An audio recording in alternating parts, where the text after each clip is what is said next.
Bible గ్రంథములో దేవుడు ఇచ్చిన 7 జాగ్రత్తలు. మొదటిది, వినుటలో జాగ్రత్తగా ఉండాలి. యాకోబు 1వ అధ్యాయము 22, 23 వచనములు. ఇంకా రెండవదిగా ప్రార్థనలో జాగ్రత్తగా ఉండాలి. 1వ సాముయేలు 12వ అధ్యాయము 23వ వచనము. ఇక మూడవదిగా ధర్మకార్యములు చేయునప్పుడు జాగ్రత్తగా ఉండాలి. హెబ్రీయులకు రాసిన పత్రిక 13వ అధ్యాయము 16వ వచనము.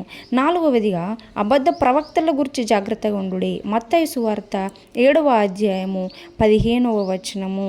ఇంకా తర్వాత ఐదవదిగా వేషధారుల పట్ల జాగ్రత్తగా ఉండండి.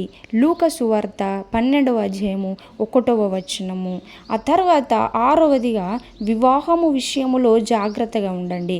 1 కొరింథీయులకు 7వ అధ్యాయము 39వ వచనము. ఇంకా చివరిదిగా చూసుకున్నట్టయితే మనుషులను బట్టి జాగ్రత్తగా ఉండండి. మత్తయి సువార్త 10వ అధ్యాయము 17వ వచనము. ఈ వీడియో నచ్చితే తప్పకుండా సబ్స్క్రైబ్ చేసి సపోర్ట్ చేయండి. ఆమేన్.